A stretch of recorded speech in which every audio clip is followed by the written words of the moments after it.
Hello friends, आप सभी का स्वागत है अपने यूट्यूब चैनल में। अब अगले अध्याय की ओर चलते हैं। डिस्क्लेमर। प्रस्तुत कहानी के पात्र, नाम, घटनाएं और संवाद लेखक की कल्पना परिणाम हैं। इनका किसी भी वास्तविक व्यक्ति, जीवित या मृत, या वास्तविक घटना से कोई संबंध नहीं है। यदि कोई समानता पाई जाती है तो वह पूरी तरह से अनायास और संयोग मात्र है। लेखक किसी भी जाति, धर्म या समुदाय की भावनाओं को आहत करने का इरादा नहीं रखते। अध्याय 36। अपनी माँ की तरफ से अपनी चाची से पूछना। अच्छे मूड में होने के कारण विवान सिंह चैन से सो गए। अगली सुबह राधिका राजपूत गाड़ी चलाकर विवान सिंह और अपनी बेटी को शहर के एक डिपार्टमेंटल स्टोर में ले गईं। उसकी छोटी बहन माया राजपूत फैशन के हिसाब से देर से आई। जब उसने विवान सिंह को देखा तो उसकी कोमल नाक फड़क उठी। बहन, वो यहाँ क्यों है? थोड़ा सम्मान दिखाओ, वो तुम्हारा जीजा है, राधिका राजपूत ने गुस्से से कहा। अगर वो मेरा जीजा बनना चाहता है तो वो 100 साल बाद फिर कोशिश कर सकता है। अपनी बहन के विपरीत, जिसने लंबी सफेद साड़ी पहनी हुई थी और एक अलौकिक लेकिन शीतल भाव बिखेर रही थी, माया राजपूत टी-शर्ट और डेनिम शॉर्ट्स में सहज और आरामदायक लग रही थी। फ्लिप फ्लॉप में उसके लंबे गोरे पैर बेहद खूबसूरत थे। हालांकि जैसे ही विवान सिंह की नज़र माया राजपूत के सुडौल बदन पर पड़ी, उसने आह भरी। वे सगी बहनें हैं, फिर भी इतना बड़ा अंतर कैसे हो सकता है? विवान, तुम क्या घूर रहे हो? माया राजपूत ने सावधानी से कहा। आपकी संपत्तियों पर। मेरे पास कोई संपत्ति नहीं है, माया राजपूत ने मुंह बनाते हुए कहा। तो फिर आपने हवाई अड्डे का खर्च कैसे उठाया? आह, तुम बड़े नखरेबाज हो। माया राजपूत ने अपने हाथ पैर पटकते हुए विवान सिंह पर झपट्टा मारा। मैं तुम्हें काट काट कर मार डालूंगी। मम्मी, एयरपोर्ट क्या होता है? सानवी सिंह ने मासूमियत से पूछा। राधिका राजपूत ने अपना माथा मलते हुए कहा, बाद में अपनी चाची से पूछ लेना। ये उनकी बहन के शब्दों की काफी सराहना मिली। माया राजपूत ने गुस्से से कहा, ठीक है राधिका राजपूत, मानो सिर्फ मुझे धमकाना ही काफी नहीं था, अब तुमने एक साथी को भी साथ ले आई हो। मैं माया राजपूत कभी हार नहीं मानूंगी। सार्वजनिक रूप से ऐसी बकवास करना बंद करो, राधिका राजपूत ने तेवर चढ़ाते हुए कहा। उसकी बहन वैसे तो ठीक थी, लेकिन उसमें नाटक करने की प्रवृत्ति थी, शायद बहुत ज्यादा रोमांटिक शो देखने की वजह से। माया राजपूत में विवान सिंह को गुस्से से घूरा। उसकी आंखें मानो कह रही थीं, बस इंतजार करो। एक खूबसूरत महिला के साथ खरीदारी करना सुखद अनुभव था। सानवी सिंह ने अपनी चाची का हाथ पकड़ा हुआ था और दोनों कुछ ना कुछ बातें करती और हंसती रहीं। माया राजपूत में एक नज़र डाली और उसका मन हल्का हो गया। उसने देखा कि विवान सिंह और राधिका राजपूत न केवल 1 मीटर की दूरी पर चल रहे थे, बल्कि उनके बीच कोई बातचीत भी नहीं हो रही थी। वे किसी भी तरह से गहरे प्यार में डूबे हुए सगाईशुदा जोड़े जैसे नहीं लग रहे थे। क्या वे सचमुच सानवी के लिए नाटक कर रहे हैं? माया राजपूत को लंबे समय से ऐसा ही शक था, लेकिन पहले ये सिर्फ एक संदेह था। अब उसे इसकी पुष्टि करनी ही होगी। बहन, तुम्हारी उससे सगाई हो गई है ना? उसका नाम है विवान सिंह और वो तुम्हारा जीजा है। तो आपकी शादी कब हो रही है? अभी तक इस पर फैसला नहीं हुआ है। अरे बहन, आगे उन लोगों को देखो, वे हाथ पकड़े हुए हैं और गले मिल रहे हैं। उनका क्या मामला है? वे पति पत्नी हैं, उनके लिए ऐसा करना बिल्कुल सामान्य है। अगर आपको कुछ कहना है तो सीधे सीधे कह दीजिए, इधर उधर की बातें क्यों कर रही हो? अच्छा, तुम और वो, माया राजपूत ने अर्थपूर्ण ढंग से कहा, तुम दोनों बिना कुछ बोले 1 मीटर की दूरी पर चल रहे हो, बिल्कुल अजनबियों की तरह। राधिका राजपूत जम गई। पकड़े गए। सौभाग्य से विवान सिंह ने तुरंत प्रतिक्रिया दी। उसने राधिका राजपूत का हाथ पकड़ा और मुस्कुराते हुए कहा, तुम्हारी बहन बस थोड़ी शर्मीली है। राधिका राजपूत अपना हाथ छुड़ाना चाहती थी, लेकिन जब उसने अपनी बेटी की बड़ी प्यारी आंखें देखीं तो वो बस सहमति में गुनगुनाने लगी। सचमुच? माया राजपूत का संदेह और भी बढ़ गया। उसका चेहरा अस्वाभाविक था और उसकी हरकतें अकड़ी हुई थीं। क्या आप चाहती हैं कि हम यहां पर आपके लिए एक चुंबन का प्रदर्शन करें? विवान सिंह ने मुस्कुराते हुए पूछा। राधिका राजपूत का दिल एक पल के लिए धड़कना भूल गया। छी, बेशरम, माया राजपूत गुस्से से बोली और जाने के लिए मुड़ गई। सानवी, चलो। लंबे और छोटे कद के लोगों को दूर जाते देख राधिका राजपूत ने अपना हाथ छुड़ाने के लिए संघर्ष किया, लेकिन तभी उसने विवान सिंह को कहते सुना, तुम्हारी बहन बहुत चतुर है, उसे तुम्हारे दिखावे में कोई कमी मत देखने देना। राधिका राजपूत ने अपने होंठ दबा लिए और कुछ नहीं कहा। उन्होंने पूरी सुबह खरीदारी की। राधिका राजपूत और माया राजपूत ने सानवी सिंह के लिए कपड़ों का एक बड़ा ढेर खरीदा। विवान सिंह के दोनों हाथ उन सभी थैलों को उठाने के लिए मुश्किल से ही काफी थे। जैसे जैसे शाम ढलने लगी, माया राजपूत को एक फोन आया। उसका चमकता हुआ चेहरा धीरे धीरे उदास हो गया और अंत में उसने जवाब दिया, हाँ मुझे पता है। फिर जबरन मुस्कुराते हुए उसने कहा, बहन मुझे कुछ काम है इसलिए मैं पहले चली। क्या ये तयशुदा विवाह के बारे में है? राधिका राजपूत का चेहरा गंभीर हो गया। नहीं, एक सहपाठी ने मुझे कराओके के लिए आमंत्रित किया था। माया राजपूत ने अनजाने में अपनी नाक को छुआ। राधिका राजपूत चुप हो गई। माया राजपूत झूठ बोलते समय हमेशा अपनी नाक छूती थी। उसने अपनी बहन का हाथ पकड़ा और धीमी आवाज में कहा, मैं तुम्हारे साथ राजपूत परिवार के घर वापस जा रही हूं। बहन क्या तुम पागल हो गई हो? माया राजपूत घबराकर बोली। चंद्रकांत राजपूत ने कहा था कि अगर तुमने दोबारा राजपूत परिवार के घर में कदम रखा तो वो तुम्हारी टांगे तोड़ देंगे।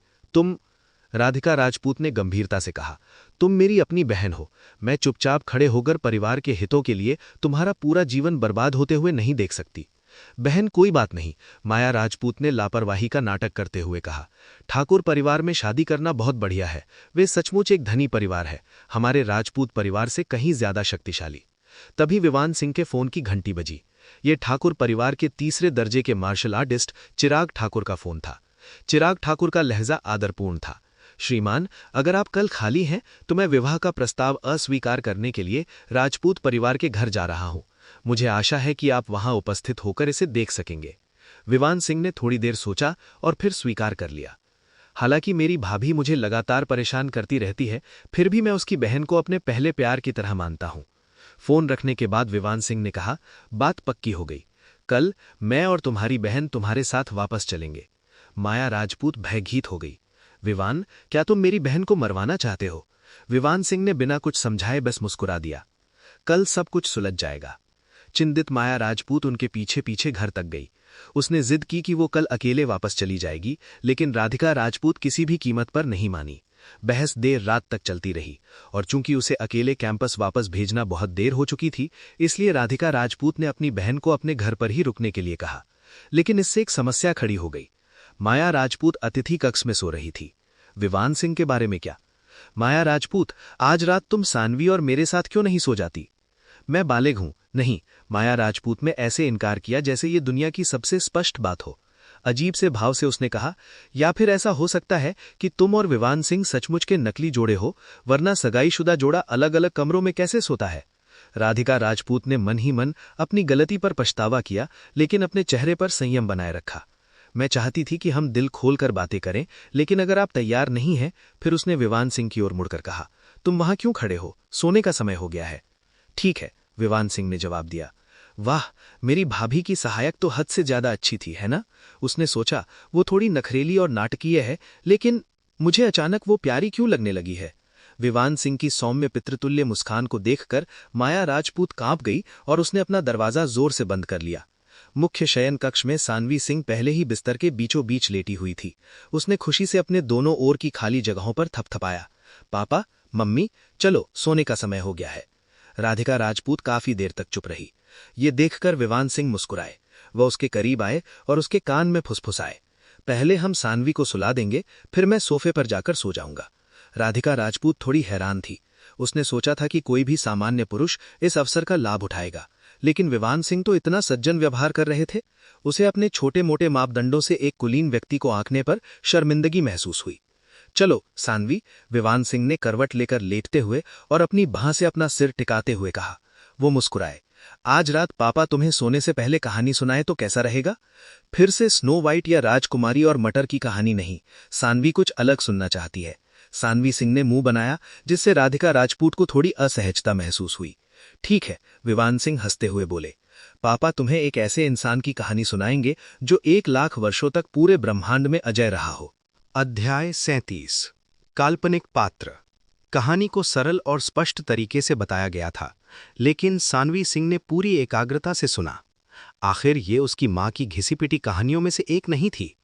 देखते ही देखते कहानी के नाटकीय उतार चढ़ावों ने उसे मंत्रमुग्ध कर दिया। हालांकि राधिका राजपूत और भी अधिक उत्सुक लग रही थी। तो फिर क्या हुआ? दिलीप को वश में करने के बाद पूज्य किंगफेंग द्वारा स्थापित अमरलोक दरबार का क्या हुआ? विवान सिंह ने असहाय होकर अपनी पत्नी की ओर देखा। मैं अपनी बेटी को सोने से पहले कहानी सुना रहा हूं, तुम इतनी मग्न क्यों हो? आगे क्या होगा ये जानने के लिए कृपया अगले एपिसोड को देखना न भूलें। विवान सिंह ने सानवी सिंह को कंबल उड़ाते हुए कहा। अच्छी नींद लो मेरी प्यारी, सानवी सिंह ने आज्ञाकारी होकर अपनी आंखें बंद कर लीं और जल्दी से सो गई। उसका छोटा हाथ अभी भी विवान सिंह की बाह से चिपका हुआ था। उसका कोमल सुंदर चेहरा खुशी से भरा हुआ था। राधिका राजपूत की शांत निगाहें विवान सिंह पर टिकी थीं। जल्दी मत करो, उसने कहा। मैं 5 मिनट में निकल जाऊंगी। आप आधे घंटे और रुक सकती हैं और कहानी पूरी कर सकती हैं। विवान सिंह के चेहरे पर भावुकता थी। क्या तुम सचमुच इतने मोहित हो? उसने आंखें घुमाईं। मैं कल जारी रखूंगा, लेकिन मैं इसे अभी सुनना चाहती हूं। राधिका राजपूत अचानक विवान सिंह की ओर झुकी और वो ऐसी सुगंध से घिर गया जो बहुत तेज नहीं थी बल्कि काफी सुखद थी। उस बेदाग दिव्य रूप से सुंदर चेहरे को निहारते हुए विवान सिंह मुस्कुराए। क्या तुम सचमुच इसे सुनना चाहती हो? अच्छा, जब मौका मिलेगा मैं तुम्हें स्वर्ग के दरबार में ले जाऊंगा, विवान सिंह ने धीरे से कहा। तुम अपनी आंखों से तारों की विशाल असीम नदी देख सकती हो और 1 लाख झांग ऊंचे विशाल एलेंथस वृक्ष को छू सकती हो। बकवास बंद करो और कहानी बताओ।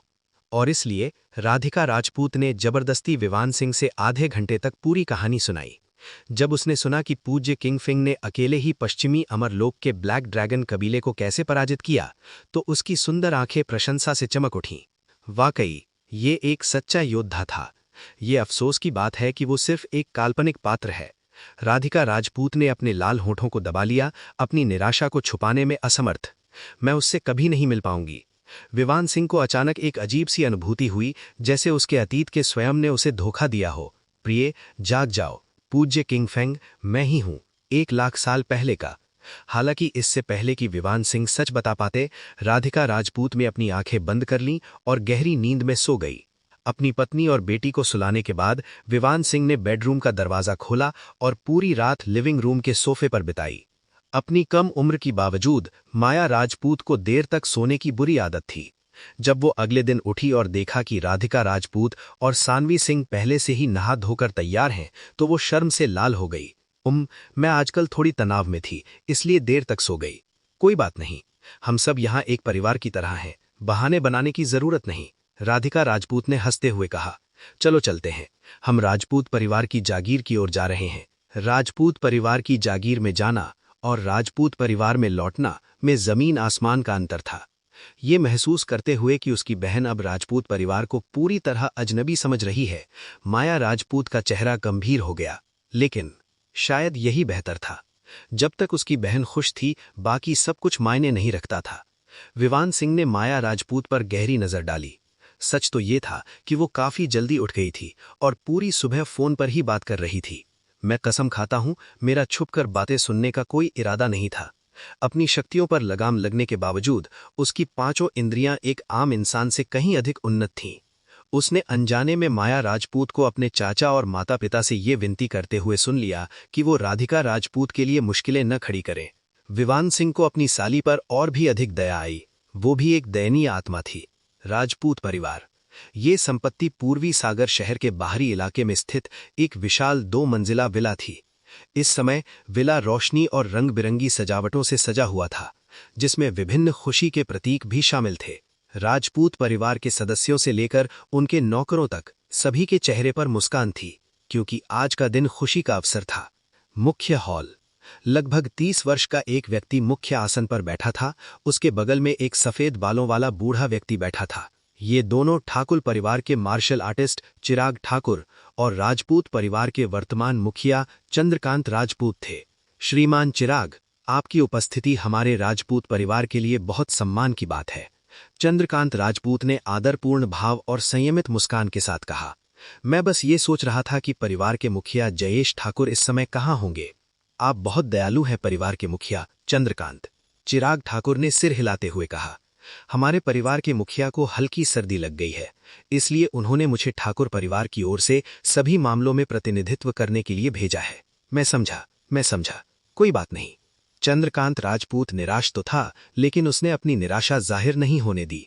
जाहिर है ठाकुर परिवार इस वैवाहिक संबंध को ज्यादा महत्व नहीं देता था, वरना जयेश ठाकुर अपने होने वाले ससुराल वालों और उस व्यापारिक साझेदार से मिलने क्यों नहीं आता जिसके साथ वो जल्द ही मिलकर काम करने वाला था। चिराग ठाकुर मुस्कुराए। फिर उसने हॉल के दोनों तरफ खड़े लोगों की ओर देखा। जिन दंपत्ति को वो पहले से जानता था, जयंश राजपूत और जया शुक्ला, और उनके बेटे अजय राजपूत के अलावा वहां एक और अधमध्यम उम्र की दंपत्ति थीं, राधिका राजपूत और माया राजपूत के माता-पिता जितेंद्र राजपूत और लता तिवारी।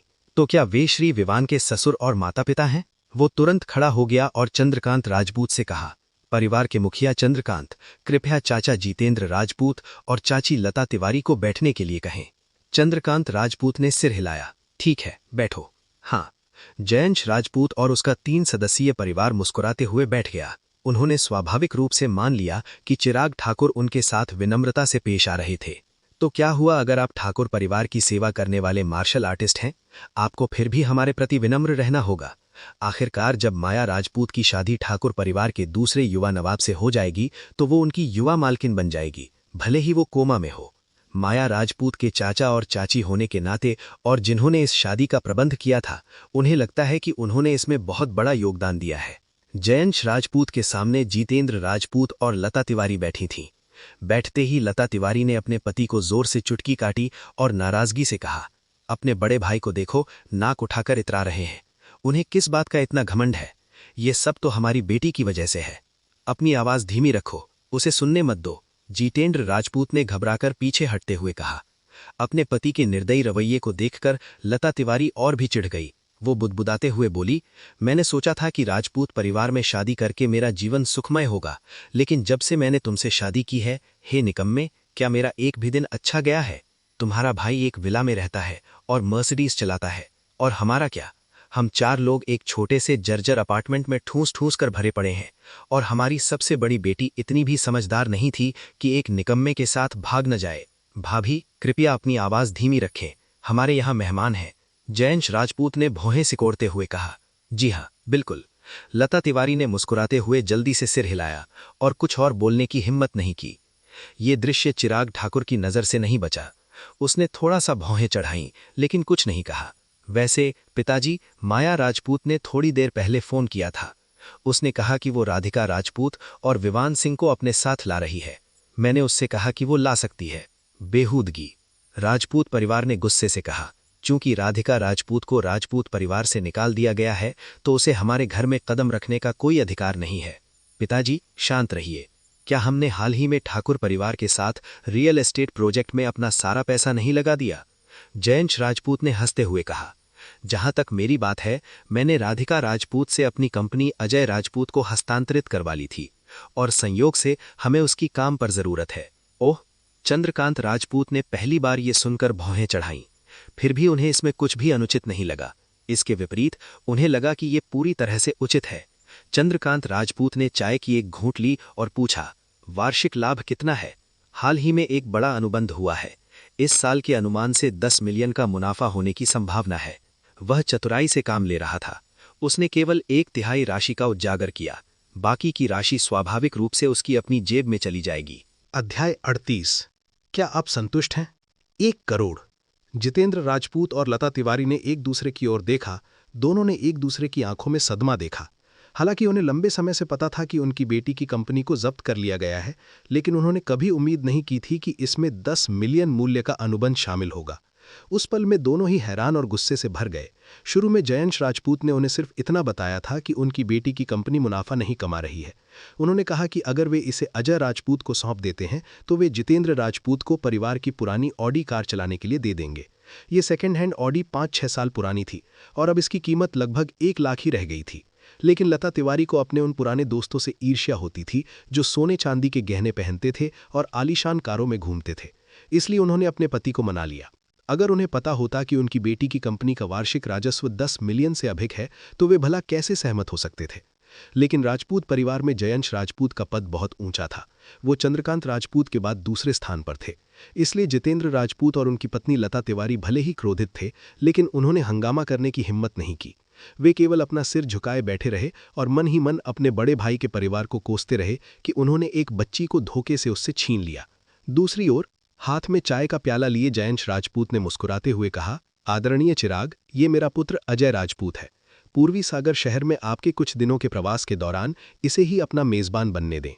चिराग ठाकुर ने बेपरवाही से सिर हिलाया, लेकिन उसका दिल एकदम ठंडा था। मैं तो 3रे दर्जे का मार्शल आर्टिस्ट हूँ। ठाकुर परिवार में भी परिवार के मुखिया ने मेरे साथ इतना अपमानजनक व्यवहार नहीं किया। राजपूत परिवार के पुराने गुरु का खुद मेरा स्वागत करने के लिए यहाँ न होना ही काफी बुरा था। जयंश राजपूत या जितेंद्र राजपूत जैसे दूसरी पीढ़ी के किसी व्यक्ति का आना भी स्वीकार्य होता, लेकिन इसके बजाय मुझे ये नौसिखिया मिला है। ठाकुर परिवार के मार्शल आर्टिस्ट के सौहार्दपूर्ण रवैये को देखकर जयंश राजपूत को और भी अधिक विजय का अनुभव हुआ। आज से मैं धीरे धीरे सत्ता पर कब्जा कर लूंगा। श्रीमती माया राजपूत वापस आ गई हैं, लेकिन राधिका राजपूत उनके साथ है। राजपूत परिवार के एक सुरक्षा गार्ड ने कमरे में प्रवेश करते हुए सूचना दी, उन सबको अंदर आने दो। परिवार के बुजुर्ग मुखिया चंद्रकांत राजपूत ने आदेश दिया। चिराग ठाकुर तुरंत चौकन्ना हो गया और एकदम सीधा बैठ गया। आखिर विवान सिंह भी तो आ रहे थे। ये तो सचमुच एक महान मार्शल पूर्वज थे। राधिका राजपूत और अन्य लोग तेजी से मुख्य हॉल में प्रवेश कर गए। जब जयंश राजपूत ने सानवी सिंह को राधिका राजपूत का हाथ पकड़े हुए और विवान सिंह को साथ देखा तो वह गुस्से से भड़क उठा। सुरक्षाकर्मियों, आपने ऐसे घटिया लोगों को अंदर क्यों आने दिया? इन्हें बाहर निकालो। जिन अपमानजनक लोगों का उन्होंने जिक्र किया वे स्पष्ट रूप से विवान सिंह और सानवी सिंह थे।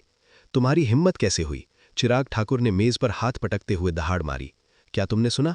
जयंश राजपूत ने घमंड से कहा। श्री चिराग भी कहते हैं कि तुम बहुत साहसी हो। शायद तुम्हें पता नहीं होगा, लेकिन श्री चिराग एक मार्शल आर्टिस्ट हैं जिनकी शक्ति आम लोगों की कल्पना से परे है। चिराग ठाकुर गुस्से से आग बबूला हो रहा था। मैं तुम्हारे बारे में बात कर रहा था जयंश राजपूत। चुप रहो। हाँ? जयंश राजपूत पूरी तरह से हैरान था। चिराग ठाकुर उस पर क्यों चिल्ला रहे थे?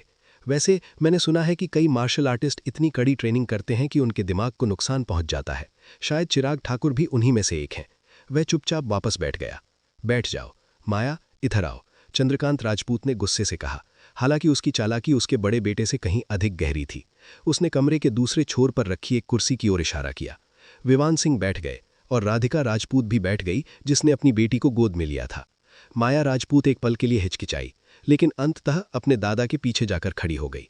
माया राजपूत के सुंदर चेहरे और कद काठी को देखकर चिराग ठाकुर मन ही मन प्रभावित हो गया। इसीलिए तो परिवार के मुखिया ने विवाह प्रस्ताव को तुरंत अस्वीकार नहीं किया। मुझे लगता है अब बात समझ में आने लगी है। राधिका राजपूत, माया राजपूत की शादी पर चर्चा करने से पहले बेहतर होगा कि तुम आज दोपहर ही कमल प्रांगण में काम पर वापस आ जाओ, जया शुक्ला ने व्यंग भरे लहजे में कहा। भाभी, आपकी मासिक तनख्वाह कितनी होगी? लता तिवारी ने सावधानी से पूछा। 3000। जया शुक्ला ने शांत भाव से उत्तर दिया। राधिका राजपूत हंस पड़ी। कंपनी में सफाई कर्मी भी इससे ज्यादा मासिक वेतन कमाती थी। जया शुक्ला साफ तौर पर उसे नीचा दिखाने की कोशिश कर रही थी। इसके अलावा राजपूत परिवार जाते समय विवान सिंह ने राधिका राजपूत को कमल प्रांगण अनुबंध के बारे में बता दिया था। अब पूरी तरह शांत होकर उसने कहा, मैं वापस नहीं जा रही हूं। आप सभी अनुबंध के उल्लंघन के लिए 30 मिलियन के जुर्माने का इंतजार कर सकते हैं। तुम, अजय राजपूत ने राधिका राजपूत की नाक की ओर उंगली करके गाली दी। कुतिया, क्या तुमने और कमल प्रांगण ने मुझे फंसाया है? नहीं, राधिका राजपूत ने शांत भाव से उत्तर दिया। अभी भी बहस कर रही हो? मैं तुम्हें आज ही मार डालूंगा। अजय राजपूत गुस्से से दहाड़ते हुए चाय का कप छीनकर उस पर फेंक दिया। बस करो, चिराग ठाकुर दहाड़ा। चाय का कांच का प्याला हवा में ही जोरदार आवाज के साथ चकनाचूर हो गया, लेकिन कांच का एक भी टुकड़ा जमीन पर नहीं गिरा। हर टुकड़ा हवा में लटक रहा था। इस दृश्य को देखकर राजपूत परिवार के सभी सदस्यों के चेहरे का रंग उड़ गया। तो क्या ये कोई मार्शल आर्टिस्ट थे? चिराग ठाकुर सचमुच भयानक थे। एक ही शब्द से गिलास तोड़ दिया। कितनी जबरदस्त आंतरिक ऊर्जा थी। लेकिन उन्हें यह पता नहीं था कि चिराग ठाकुर भी उतना ही हैरान था। श्री विवान सचमुच मार्शल एंसेस्टर कहलाने के योग्य है। गुप्त ऊर्जा पर उनका नियंत्रण वाकई अद्भुत है। विवाह गठबंधन, विवान सिंह ने धीमी आवाज में कहा। ओहो, सही बात है। चिराग ठाकुर ने अपना माथा पीटा। मैं आज ठाकुर परिवार की ओर से विवाह गठबंधन के मामले पर चर्चा करने आया हूं। क्या आपने शादी की तारीख तय कर ली है? ये कहाँ होगी और क्या दुल्हन का सारा पैसा हमें ही मिलेगा? जया शुक्ला ने एक के बाद एक 3 सवाल पूछे। यहां तक कि विवान सिंह की सास लता तिवारी भी चौकन्नी हो गईं। केवल माया राजपूत ने अपना सिर झुकाया, उसके चेहरे पर कड़वाहट थी। राधिका राजपूत का सुंदर चेहरा एकदम ठंडा था और वह उठने लगी, लेकिन विवान सिंह ने उसे धीरे से वापस बिठा दिया, क्योंकि चिराग ठाकुर के अगले शब्द मानो आसमान से बिजली की तरह कड़क रहे थे। ठाकुर परिवार विवाह गठबंधन को अस्वीकार करता है। जी क्या? राजपूत परिवार के मुखिया चंद्रकांत राजपूत ने पहले सहमति में सिर हिलाया, फिर अचानक उनका चेहरा बदल गया। अस्वीकार? श्री चिराग, इसका क्या मतलब है? इसका मतलब बिल्कुल वही है जो मैंने कहा। सचमुच? माया राजपूत ने हैरानी से सिर ऊपर उठाया। उसका चेहरा खुशी और आश्चर्य से भर गया। घटनाक्रम के इस अचानक मोड़ ने उसे सोचने पर मजबूर कर दिया कि कहीं उसने गलत तो नहीं सुन लिया। तो फिर माया राजपूत का क्या? वो और ठाकुर परिवार के दूसरे छोटे मालिक एक दूसरे के लिए बिल्कुल उपयुक्त हैं। जया शुक्ला ने चिंता से कहा। अगर राजपूत और ठाकुर परिवार गठबंधन नहीं कर पाए तो रियल एस्टेट में कदम रखने की राजपूत परिवार की योजना पूरी तरह से चकनाचूर हो जाएगी। बिल्कुल, सब कुछ तय हो गया था, अब पीछे क्यों हट रहे हैं? लता तिवारी भी उतनी ही परेशान थी। वह अपनी दूसरी बेटी माया राजपूत की शादी ठाकुर परिवार में होने की उम्मीद कर रही थी, ताकि वो अंततः एक सचमुच अमीर परिवार की पत्नी बन सके, न कि अपनी वर्तमान स्थिति की, जहां वो ऊपरी तौर पर समृद्ध दिखती थी लेकिन राजपूत परिवार में उसकी कोई वास्तविक हैसियत नहीं थी। ठाकुर परिवार का दूसरा युवा मालिक माया राजपूत के योग्य नहीं है, चिराग ठाकुर ने गंभीर भाव से कहा। एक मार्शल पूर्वज की भाभी, ठाकुर परिवार अपनी औकात से कहीं बड़ा दांव खेल रहा था, लेकिन राजपूत परिवार को यह स्पष्ट बयान माया राजपूत को अपमानित करने जैसा लगा। अजय राजपूत ने तुरंत ताना मारा, एक बहन बेशर्मी से किसी आवारा व्यक्ति के चक्कर में पड़ी हुई है, जबकि दूसरी को शादी के लिए ठुकरा दिया गया। कितना हास्यास्पद है। दूसरे भाई, तुम्हारी दोनों बेटियां राजपूत परिवार के लिए सचमुच कलंक है, जयंश राजपूत ने ठंडे स्वर में कहा। कमजोर चरित्र वाला जितेंद्र राजपूत अपना सिर नीचे झुकाए बैठा था, मानो वह चाहता हो कि जमीन में दरार पड़ जाए और वो उसमें घुस जाए। लता तिवारी के मन में आक्रोश उमड़ रहा था, लेकिन जब उसकी नज़र परिवार के मुखिया की बर्फीली निगाहों से मिली तो उसने नजरें फेर लीं और एक शब्द बोलने की हिम्मत नहीं की। श्री चिराग, क्या राजपूत परिवार अभी भी ठाकुर परिवार के साथ रियल एस्टेट सहयोग जारी रख सकता है? बूढ़े व्यक्ति ने विनती की। हालांकि चिराग ठाकुर ने उसकी ओर एक नज़र तक नहीं डाली। वह खड़ा हुआ, विवान सिंह के पास गया और आदरपूर्वक अपनी मुट्ठियां जोड़ी। श्री विवान, क्या आप इस मामले के निपटारे से संतुष्ट हैं? अध्याय 39। अकेलापन कोई आश्चर्य की बात नहीं। चिराग ठाकुर के शब्दों ने पूरे राजपूत परिवार को सन्नाटे में डाल दिया। चिराग ठाकुर ठाकुर परिवार के आदरणीय व्यक्ति थे, एक सम्मानित दर्जे के व्यक्ति थे। फिर भी वे वास्तव में ये पूछ रहे थे कि क्या निकम्मे विवान सिंह संतुष्ट थे? चंद्रकांत राजपूत का चेहरा एकदम गंभीर हो गया। चिराग ठाकुर जानबूझकर विवान सिंह के प्रति सद्भावना दिखा रहे थे। चंद्रकांत राजपूत को यकीन था कि चिराग ठाकुर जानबूझकर राजपूत परिवार को शर्मिंदा करने और उन्हें एक बार फिर हंसी का पात्र बनाने के लिए ऐसा कर रहे हैं। उनकी मंशा पूरी तरह से दुर्भावनापूर्ण थी। उनका चेहरा गुस्से से लाल हो गया। श्री चिराग, आप हद पार कर रहे हैं। हालांकि हमारे राजपूत परिवार का अब उतना प्रभाव नहीं रहा जितना पहले था, लेकिन हम किसी से भी अपमानित होने वाले नहीं हैं। और अपनी पोती को ठाकुर परिवार के दूसरे युवा स्वामी से शादी करने के लिए मजबूर करना अपमान नहीं है? चिराग ठाकुर ने भौहें चढ़ा ली। तयशुदा शादी अपमान कैसे हो सकती है? जयंस राजपूत चिल्लाए। माया राजपूत और ठाकुर परिवार के दूसरे युवा स्वामी की जोड़ी स्वर्ग में बनी है। ये सब माया राजपूत की खुशी के लिए है। चिराग ठाकुर खुद को हंसने से रोक नहीं पाए। आजकल के लोग सचमुच अजीब है। वे जो कुछ भी करते हैं वो स्पष्ट रूप से अपने फायदे के लिए करते हैं। फिर भी वे नैतिकता का ढोंग करते हुए ये दावा करते हैं कि ये किसी और की खुशी के लिए है। किशोरावस्था के अंतिम चरण में एक युवती, जिसकी शादी एक ऐसे व्यक्ति से हुई है जो स्थायी कोमा में है, जिसके बारे में अनगिनत डॉक्टरों और विशेषज्ञों ने कहा था कि वो कभी होश में नहीं आएगा, इसमें भला खुशी कैसे हो सकती है? माया राजपूत के चेहरे पर कोई भाव नहीं था। उसके दिल में एक सिहरन सी दौड़ गई थी। विवान सिंह के शांत स्वभाव को देखकर चिराग ठाकुर ने सहमति जताते हुए सिर हिलाया। उसे उत्साह का अनुभव हुआ। मैंने आखिरकार परिवार प्रमुख का निर्देश पूरा कर दिया। आज के बाद जब तक ठाकुर परिवार मार्शल पूर्वज जैसे शक्तिशाली संरक्षक के साथ है, हमें मुंबई जैसी छोटी जगह तक ही सीमित क्यों रहना चाहिए? चिराग ठाकुर महत्वाकांक्षी था। वो चाहता था कि ठाकुर परिवार अजेयता के साथ भारत देश दिल्ली में सत्ता के शिखर पर पहुंचे। इसलिए चिराग ठाकुर कोने में बैठे विवान सिंह के पीछे जाकर खड़ा हो गया और एक सेवक की तरह थोड़ा झुक गया। विवान सिंह, आखिर चल क्या रहा है? जयंस राजपूत को अब विवान सिंह से घोर नफरत हो रही थी। पहले उन्होंने राधिका राजपूत की खोज में बाधा डाली और अब वो माया राजपूत की तयशुदा शादी में दखल दे रहे थे। ये अक्षम्य था। राधिका राजपूत और माया राजपूत ने भी उधर देखा। सच तो ये था कि वे दोनों भी इस स्थिति को लेकर असमंजस में थीं। ठाकुर परिवार यहीं है। अगर आपको कोई समस्या है तो मुझसे पूछने के बजाय उनसे क्यों नहीं पूछते? विवान सिंह हंसते हुए बोले।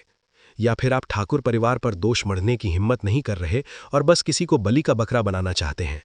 तुम, जयंस राजपूत का गला भराया। वास्तव में वो यही सोच रहे थे। आखिरकार वही तो था जिसने ठाकुर परिवार के साथ वैवाहिक गठबंधन करवाया था। उसी के समझाने पर राजपूत परिवार ने एक शक्तिशाली समर्थक से लाभ उठाने की उम्मीद में रियल एस्टेट में साझेदारी शुरू की थी। चाहे शादी हो या साझेदारी, किसी न किसी को तो दोष लेना ही था, है ना? वरना परिवार के मुखिया की नज़र में उसे और उसके बेटे को राजपूत परिवार का उत्तराधिकारी बनने का क्या अधिकार होगा। याद रखो, तुम पर अभी भी कमल प्रांगण का 30 मिलियन बकाया है, विवान सिंह ने धीरे धीरे और सोच समझकर कहा। अजय राजपूत के चेहरे के भाव बदल गए।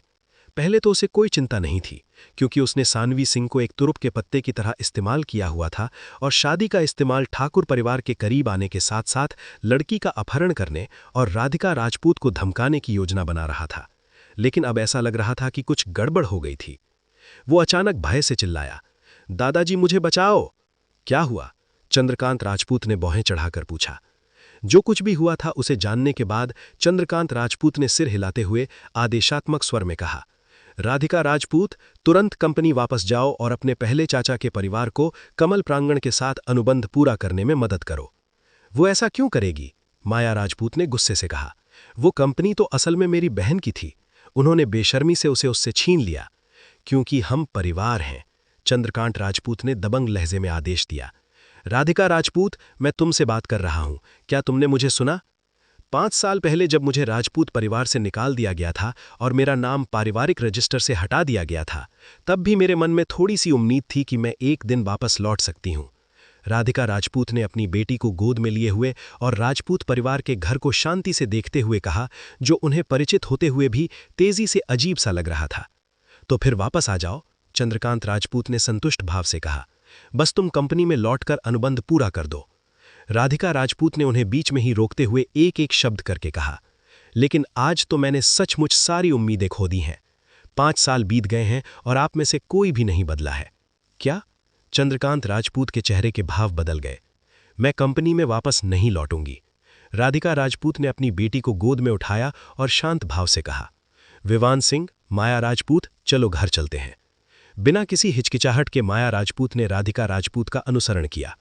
माया राजपूत, क्या तुम भी राजपूत परिवार के साथ विश्वासघात करने जा रही हो? दादा चंद्रकांत राजपूत ने क्रोधित होकर कहा। अगर तुम अभी चली गई तो फिर कभी वापस मत आना। तुमने ही तो ये कहा था, अब अपनी बात से मुकरने की हिम्मत मत करना। माया राजपूत वास्तव में बहुत खुश थी। चंद्रकांत राजपूत अवाक रह गए। जैंस राजपूत ने मन ही मन बड़बड़ाते हुए कहा, दूसरे भाई, आपने वाकई 2 बेहतरीन बेटियां पाली हैं। चंद्रकांत राजपूत ने भी सिर हिलाया। जितेंद्र राजपूत, मैं बहुत निराश हूं। जितेंद्र राजपूत के चेहरे के भाव बदल गए। हमेशा कमजोरों को धमकाने और ताकतवर से डरने वाला जितेंद्र राजपूत बूढ़े आदमी की ठंडी, दोषारोपण भरी निगाहों को देखकर चिल्लाए बिना नहीं रह सका। तुम नालायक बेटियों, घुटने टेककर अपने दादाजी और अपने पहले चाचा से माफी मांगो। पिताजी, माया राजपूत ने कुछ भी गलत नहीं किया है, उसे माफी मांगने की जरूरत नहीं है। राधिका राजपूत ने अपनी बहन का बचाव किया। चुप हो जाओ, जितेंद्र राजपूत ने गुस्से से घूरते हुए कहा। अगर तुम्हारी इस बेशर्मी की वजह से ऐसा ना होता तो क्या मेरे दादाजी ने मुझे कंपनी से निकाल दिया होता? मेरी इस हालत के लिए तुम ही जिम्मेदार हो। राधिका राजपूत की आंखों में निराशा छा गई। उसके पिता व्यापार में बिल्कुल बेकार थे और पारिवारिक कंपनी में एक महत्वपूर्ण पद पर रहते हुए उन्होंने सब कुछ पूरी तरह से बिगाड़ दिया था। दरअसल जब वो सानवी के गर्भ में थी तब तक उन्हें पद से हटा दिया गया था। भला वो इसका दोष उस पर कैसे मढ़ सकते थे? लेकिन राधिका राजपूत अपने पिता की दूसरों पर दोष मढ़ने की आदत जानती थीं, इसलिए वो चुप हो गईं। राधिका राजपूत, अपने पिता की बात सुनो। अगर तुम और तुम्हारी बहन अपने पहले चाचा और दादाजी से माफी मांग लो तो शायद तुम्हें राजपूत परिवार में वापस आने का मौका मिल जाए। लता तिवारी ने मन ही मन योजना बनाई। अगर राधिका राजपूत माफी मांगकर वापस आ जाती है तो पहले भाई जयंस राजपूत शायद उसे कंपनी वापस दे देंगे, है ना? मैंने सुना है कि उसका वार्षिक राजस्व 10 मिलियन से ज्यादा है। अगर ऐसा हुआ तो मेरी बेटी मेरा सहारा बन जाएगी और मैं आखिरकार एक अमीर कुल माता की तरह ऐशो आराम की जिंदगी जी सकूंगी। जयंस राजपूत अपने भाई और भाभी की संवेदनशीलता से बहुत प्रसन्न हुआ। उसने गर्व से अपनी ठुड्डी ऊपर उठा ली। बिल्कुल सही, तुरंत माफी मांगो। हालांकि राधिका राजपूत ने उसे पूरी तरह से अनदेखा कर दिया और सानवी सिंह को बाहों में लेकर जाने लगीं। विवान सिंह और माया राजपूत उनके पीछे पीछे चले गए। बेशर्मी, तुम नालायक बच्चे हो। चंद्रकांत राजपूत ने मेज पर मुक्का मारा और दहाड़े। चिल्लाने के बाद ही उन्हें याद आया कि ठाकुर परिवार का मार्शल आर्टिस्ट अभी भी वहीं है। उन्होंने झट से मुड़कर कहा, श्री चिराग, कृपया पुनर्विचार कीजिए। राजपूत परिवार के साथ सहयोग करने का मतलब है ठाकुर परिवार के लिए सब कुछ हासिल करना और कुछ भी न नुकसान करना। इसमें कोई आश्चर्य नहीं कि राजपूत परिवार का पतन हो गया है। चिराग ठाकुर ने व्यंग्यात्मक रूप से कहा। क्या तुम्हें इस बात का जरा भी अंदाजा है कि तुमने एक मामूली रकम के लिए क्या खो दिया है? क्या? राजपूत परिवार के सभी सदस्य स्तब्ध रह गए। उन्हें समझ नहीं आ रहा था कि चिराग ठाकुर ऐसी बात क्यों कह रहे हैं। राजपूत परिवार ने मौका गंवा दिया। उन्होंने सचमुच मौका गंवा दिया। चिराग ठाकुर ने मन ही मन बुदबुदाया, और मेरे ठाकुर परिवार ने इसे हथिया लिया। इतना कहकर चिराग ठाकुर भी चले गए। अजय राजपूत एकदम घबरा गया। पिताजी, दादाजी, हम क्या करें? अगर राधिका राजपूत काम पर वापस नहीं लौटी तो हमें 30 मिलियन का हर्जाना देना पड़ेगा। चंद्रकांत राजपूत ने गंभीर स्वर में कहा। दादाजी तुम्हारे लिए भुगतान कर देंगे। राजपूत परिवार के लिए 30 मिलियन नकदी कोई छोटी रकम नहीं थी, खासकर तब जब उनकी सारी संपत्ति ठाकुर परिवार के साथ रियल एस्टेट प्रोजेक्ट में लगी हुई थी। लेकिन चंद्रकांत राजपूत को अजय राजपूत से बहुत उम्मीदें थीं। आखिरकार वो तीसरी पीढ़ी का इकलौता मर्द था और राजपूत परिवार का उत्तराधिकारी उसी को मिलना तय था। चंद्रकांत राजपूत ने अपने फोन से कुछ पुराने दोस्तों को फोन किया और उनसे पैसों की कमी पूरी करने के लिए कर्ज मांगा। लेकिन अपने बेटे और पूते की उम्मीद भरी निगाहों के सामने चंद्रकांत राजपूत ने लगातार 10 फोन किए और हर बार फोन रखने के बाद उनके चेहरे पर उदासी छाई रही। अध्याय 40। 8वें गुरु। दादाजी, कैसा रहा? क्या आप पैसे उधार लेने में कामयाब रहे? अजय राजपूत ने उम्मीद भरी नजरों से पूछा। चंद्रकांत राजपूत का चेहरा एकदम शांत था। जिन पुराने दोस्तों को उन्होंने अभी अभी फोन किया था, सब ने बहाने बना दिए। जब उन्हें पता चला कि वे पैसे उधार लेना चाहते हैं तो उन्होंने या तो व्यस्त होने का बहाना बनाया या कहा कि उनकी कंपनी का पैसा फंसा हुआ है और वे मदद नहीं कर सकते। मैंने तुम्हारे दादा उमेश पटेल के साथ जीवन मरण के पल बिताए हैं। उनसे पूछने में मुझे शर्म आ रही थी, लेकिन अब। चंद्रकांत राजपूत ने आह भरी। उनके पास कोई और विकल्प नहीं था। उन्हें ये बात अजीब लगी। अगर इन परिवारों को ये पता भी चल जाए कि राजपूत और ठाकुर परिवारों के बीच विवाह गठबंधन टूट गया है तो क्या वे पूरी तरह से संबंध तोड़ लेंगे? लेकिन जब एल्डर पटेल ने उन्हें एक बार फिर मना कर दिया तो चंद्रकांत राजपूत पूरी तरह से अपना आपा खो बैठे। उमेश पटेल, धिक्कार है तुम्हें। तुम उस समय पुणे शहर में लगभग मर ही गए थे और तुम्हें किसने बचाया था? अब तुम मुझे 30 मिलियन उधार भी नहीं दे रहे हो। बूढ़े चंद्रकांत, ऐसा नहीं है कि मैं आपकी मदद नहीं करना चाहता, बस। एल्डर पटेल ने जटिल स्वर में कहा, मैं पूरे पटेल परिवार को बर्बाद करने की कीमत पर आपकी मदद नहीं कर सकता। तुम्हारा क्या मतलब है? अजय राजपूत की भौहें तन गई। तुम्हें नहीं पता? इस बार आश्चर्य की बारी एल्डर पटेल की थी। पुणे शहर के 8वें गुरु ने मुंबई के राजपूत और ठाकुर परिवारों के साथ साथ वहां के लगभग हर धनी परिवार के साथ गठबंधन कर लिया है। उन्होंने राजपूत परिवार के खिलाफ प्रतिबंधों की घोषणा की है और किसी भी अन्य शक्ति को आपकी मदद करने से मना किया है, अन्यथा उन्हें भी उन्हीं प्रतिबंधों का सामना करना पड़ेगा। पुणे शहर के 8वें गुरु? ये। चंद्रकांत राजपूत पूरी तरह से हक्का बक्का रह गए। 8वें गुरु की ख्याति केवल पुणे शहर, पूर्वी सागर शहर या मुंबई में ही नहीं बल्कि पूरे महाराष्ट्र क्षेत्र में थी। यहाँ तक कि अरविंद जोशी जैसे अधिक शक्तिशाली परिवार भी शायद ही कभी उन्हें उकसाने की हिम्मत करते थे। लेकिन राजपूत परिवार ने 8वें गुरु को कैसे नाराज किया होगा? उनके मन में इतनी नफरत कैसे हो सकती है? बड़े पटेल, आखिर चल क्या रहा है? मुझे जल्दी से सब कुछ बताइए। चंद्रकांत राजपूत ने चिंता से कहा। ये अब महज 30 मिलियन का मामला नहीं था, ये राजपूत परिवार के लिए जीवन मरण का सवाल था। मैंने जो सुना है उससे लगता है कि इसका संबंध राधिका राजपूत से है, एल्डर पटेल ने कहा। मुझे सटीक जानकारी नहीं है, बस अपनी पोती का ख्याल रखना। कॉल समाप्त हो गई। चंद्रकांत राजपूत ठंडे पसीने से भीग गए। क्या 8वें गुरु का राधिका राजपूत से कोई संबंध है? उन्होंने गुस्से से आग बबूला होकर मेज पर जोर से हाथ पटका और गद्दार को बार बार कोसने लगे। अजय राजपूत और उनके पिता जयंश राजपूत ने तुरंत पूछा कि क्या हुआ है। जब उन्हें सच्चाई पता चली तो उनका दिल बैठ गया। वे 8वें गुरु को नाराज करने का जोखिम नहीं उठा सकते थे। शायद राधिका राजपूत 8वें गुरु की रखैल बन गई है। कितनी बेशरम औरत है, जया शुक्ला ने व्यंग करते हुए कहा। जितेंद्र राजपूत और लता तिवारी की ओर मुड़ते हुए उसने आगे कहा, तुम्हारी बेटी तो वाकई कुछ अलग ही है। क्या वो हमारे पूरे राजपूत परिवार को बर्बाद करने की कोशिश कर रही है? जितेंद्र राजपूत और उनकी पत्नी लता तिवारी दोनों ने शर्म से अपना सिर झुका लिया। जाओ और उससे दया की भीख मांगो, चंद्रकांत राजपूत ने कहा, मानो वो पल भर में दशकों बूढ़े हो गए हों। कुर्सी पर धंसते हुए बैठ गए। उनकी आवाज अंतहीन थकान से भरी हुई थी। उस कमीनी से माफी मांगूं? जयंश राजपूत गुस्से से दांत पीस रहे थे, लेकिन इस स्थिति में उनके पास झुकने के अलावा कोई चारा नहीं था। एक तो उन्हें राजपूत परिवार के पतन का डर था, दूसरा उन्हें डर था कि अनुबंध तोड़ने के लिए 30 मिलियन का हर्जाना न चुका पाने पर उनके बेटे पर मुकदमा चलेगा और उसे जेल हो जाएगी। अंत में उनके पास अपनी पत्नी और बेटे के साथ उनका पीछा करने के अलावा कोई विकल्प नहीं था। राजपूत परिवार पार्किंग स्थल। माया राजपूत यात्री सीट पर बैठी हुई थी और खुशी से बोली, कोई अरेंज मैरिज नहीं, मैं बहुत खुश हूं। लेकिन तुमने राजपूत परिवार भी छोड़ दिया है, अब तुम क्या करोगी? राधिका राजपूत ने भौहें चढ़ा लीं। माया राजपूत हंसते हुए बोली, मैं धीरे धीरे आगे बढ़ूंगी। बहन, मैं तुम्हें एक राज बताती हूँ। स्नातक होने के बाद मैं मनोरंजन जगत में कदम रखना चाहती हूँ और एक फिल्म स्टार बनना चाहती हूँ। क्या इसका मतलब ये है कि सानवी अब टीवी पर आंटी को देख सकेगी? सानवी सिंह ने पीछे की सीट से मीठी आवाज में पूछा। बिल्कुल सही, माया राजपूत ने गंभीरता से कहा। सानवी, जब वो समय आएगा तो तुम गर्व से अपने सहपाठियों को बता सकती हो कि तुम्हारी चाची एक टॉप स्तर की सुपरस्टार हैं। दिन में सपने देखना बंद करो और अपनी पढ़ाई पर ध्यान दो। राधिका राजपूत ने अपनी बहन के सिर पर बेरहमी से थपथपाया। आह, मेरे सिर पर मत मारो, इससे मैं गूंगी हो जाऊंगी, माया राजपूत ने शिकायत की। वैसे भी मैं छोटी बच्ची नहीं हूं, बहन, मुझे उपदेश देना बंद करो। तभी जयंश राजपूत और अन्य लोग उनका पीछा करते हुए उनकी BMW 3 सीरीज कार को रोकते हुए आए। जया शुक्ला ने राधिका राजपूत की ओर इशारा करते हुए कहा, तुम कार से बाहर निकलो। बीप। राधिका राजपूत ने गाड़ी से उतरने के बारे में सोचा भी नहीं, खिड़की नीचे करने की तो बात ही छोड़ दी। उसने बस हॉर्न बजा दिया। तुम? जया शुक्ला का चेहरा बिगड़ गया। उन्हें डर था कि वे बस गाड़ी चलाकर चले जाएंगे, इसलिए उसने जल्दी से कार का दरवाजा पीटते हुए कहा, हम माफी मांगने आए हैं।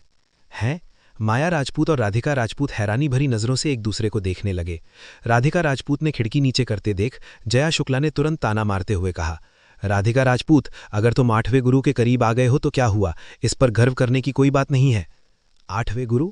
क्या वो पुणे शहर के अरविंद जोशी के बारे में बात कर रही है? राधिका राजपूत पूरी तरह से अचंभित थी। ना समझ बनने का नाटक मत करो, हम माफी मांगने आए हैं, जया शुक्ला ने अधीरता से कहा। हम आपको कंपनी वापस दे देंगे, अब जल्दी से 8वें गुरु से राजपूत परिवार के खिलाफ लगाए गए प्रतिबंध वापस लेने को कहो। जयंश राजपूत और उनके बेटे अजय राजपूत के चेहरे पर अब भी अहंकारी भाव थे। राधिका राजपूत और भी ज्यादा उलझ गई थी। 8वें गुरु से उसकी मुलाकात कुछ दिन पहले चंद्रप्रभा टी हाउस में विश्वविद्यालय के पुनर्मिलन समारोह में हुई थी, जब रमेश वर्मा और गौतम शुक्ला ने उस व्यक्ति को उकसाया था। उसके बाद से कोई संपर्क नहीं हुआ। 1 मिनट रुकिए। रात के अंत में 8वें गुरु और मल्होत्रा परिवार की प्रिया मल्होत्रा विवान सिंह के साथ वहीं रुक गए थे। क्या ऐसा हो सकता है? क्या ये सब विवान सिंह से जुड़ा है? राधिका राजपूत को धुंधला सा याद है कि जब उसके पति को उससे अलग किया गया था तब विवान सिंह ने उसे सांत्वना दी थी, लेकिन ये सब कुछ अवास्तविक सा लग रहा था। विवान सिंह को 8वें गुरु से मदद मांगने की इतनी हिम्मत कहाँ से मिली? जब वो सोच में डूबी हुई थी, माया राजपूत ने गुस्से से कहा, चाचा, क्या ये आपका एहसान मांगने का तरीका है? और तुम हमसे क्या करवाना चाहते हो? अजय राजपूत दहाड़ा। अपनी किस्मत को ज्यादा मत आजमाओ। बहन, चलो। रुको, मत जाओ। अजय राजपूत घबरा गया। अगर वे चले गए तो उसे 30 मिलियन कहाँ से मिलेंगे? उसने दांत पीसते हुए अनिच्छा से नीचे झुककर बुदबुदाया, मुझे माफ करो। तुम्हारी आवाज सुनाई नहीं दे रही, माया राजपूत ने मुस्कुराते हुए कहा। मुझे माफ कर दो, अजय राजपूत ने पूरी ताकत से चिल्लाते हुए कहा, मानो उसके दांत टूट रहे हों। वे राजपूत परिवार के भावी वारिस थे। पूर्वी सागर शहर में हंसी का पात्र बने राधिका राजपूत से माफी मांगना उसके लिए सबसे बड़ा उपमान था। आपका रवैया सच्चा नहीं है, माफी स्वीकार नहीं है। माया राजपूत, तुम और तुम्हारी बहन हद पार कर चुकी हो, जयंश राजपूत ने गुस्से से चिल्लाते हुए कहा। तुम हो जिसने हद पार की है, विवान सिंह ने शांत भाव से कहा। मेरी पत्नी का व्यवसाय छीनना, सानवी का अपहरण करने की योजना बनाना, माया राजपूत पर जबरदस्ती अरेंज मैरिज थोपने की कोशिश करना धिक्कार है। तो तुम क्या चाहते हो? जयंश राजपूत ने पूछा। घुटने टेक कर माफी मांगो, विवान सिंह ने सपाट लहजे में कहा। असंभव, जयंश राजपूत दहाड़े। वे घुटने टेकने के बजाय मरना पसंद करेंगे। तो फिर बात करने के लिए कुछ बचा ही नहीं है, विवान सिंह ने कंधे उचकाए। चलो। अगर आपको यह कहानी पसंद आई हो तो वीडियो को लाइक और चैनल को सब्सक्राइब जरूर करें।